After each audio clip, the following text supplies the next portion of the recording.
Back with a new reel, and my today's reel is about repo rate. Someone messaged me on my Facebook and asked me to make a reel on repo rate. He said, "Do you have any idea regarding repo rate? If you have any idea, please explain me so that I come to know how it affects our economic structure." First of all, thank you for asking me this question because I really appreciate people who ask me relevant questions. And before discussing repo rate हम यहाँ पर थोड़ा basic concept clear कर लेते हैं so that it will be easier for you to understand what is repo rate and how it works in our economic structure. देखिए कि repo rate को समझने से पहले हमें ये कॉन्सेप्ट क्लियर होना चाहिए कि हमारे कंट्री का सेंट्रल बैंक होता है आरबीआई, हम सभी जानते हैं, और हमारे कंट्री का जो सेंट्रल बैंक है वो मॉनेटरी पॉलिसी रेगुलेट करता है। और ये जो मॉनेटरी पॉलिसी है हमारे कंट्री की, ये इसमें सर्टेन टूल्स होते हैं और इन टूल्स के थ्रू हम क्या करते हैं कि हमारी कंट्री की जो इन्फ्लेशन है उसको कंट्रोल करते हैं, लिक्विडिटी को रेगुलेट करते हैं, इकोनॉमिक ग्रोथ को मैनेज करते हैं। ये जो टूल्स होते हैं उनमें से कुछ टूल है जैसे आपका बैंक रेट हो गई, आपकी एसएलआर हो गई, आपकी रिपो रेट हो गई, ओपन मार्केट ऑपरेशंस हो गए। इनकी हेल्प से हम अपनी इकोनॉमी को मैनेज करते हैं।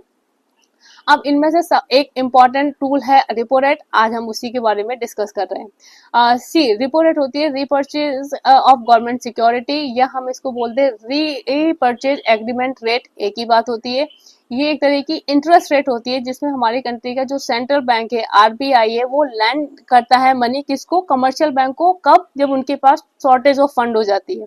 तो हमारे जब बैंक्स के पास शॉर्टेज ऑफ फंड हो जाती है तो वो बोरो करते हैं मनी किससे, हमारे कंट्री के सेंट्रल बैंक से, और जिस इंटरेस्ट रेट पे वो बोरो करते हैं उसी को हम बोलते हैं रिपो रेट। अब आप देखिए कि हमारे कंट्री में जो रिपो रेट है एट प्रेजेंट इज 6.25। पहले ये 6.50 थी जिसको रिड्यूस करा है रिसेंटली और 6.25 कर दिया है।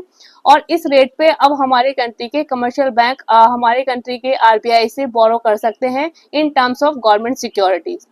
So it is clear now कि रिपो रेट क्या होती है। ये एक तरह की इंटरेस्ट रेट है, बट ये किसके बीच में होती है, हमारे कंट्री के सेंट्रल बैंक और कमर्शियल बैंक के बीच में। अब हम बात करते हैं कि जैसे सपोज रिपो रेट को हम किस तरह से, यदि हम रिपो रेट को चेंज करते हैं तो ये किस तरह से इफेक्ट करती है।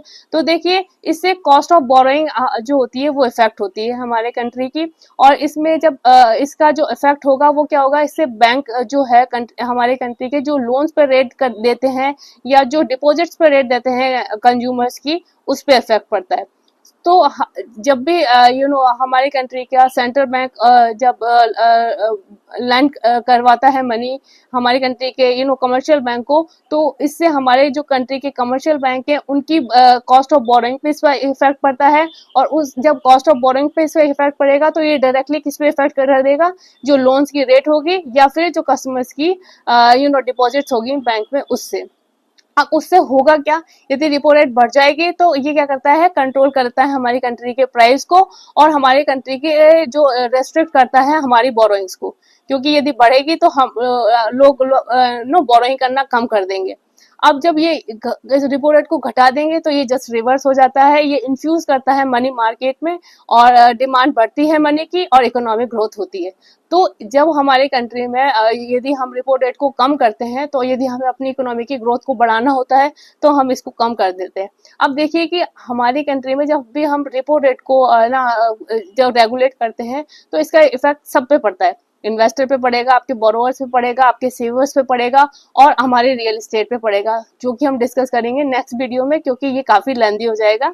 बट आपके क्लियर कट कॉन्सेप्ट होने चाहिए कि जब भी बैंक के पास पैसा नहीं होता, उनके पास शॉर्टेज ऑफ फंड हो जाती है, तो जब वो सेंट्रल बैंक से पैसे लेते हैं, यदि कम रेट में लेंगे तो डेफिनेटली उसका फायदा क्या होगा, डायरेक्टली और इनडायरेक्टली कस्टमर्स को होगा और डेफिनेटली मनी रेगुलेट होगा इकोनॉमी में।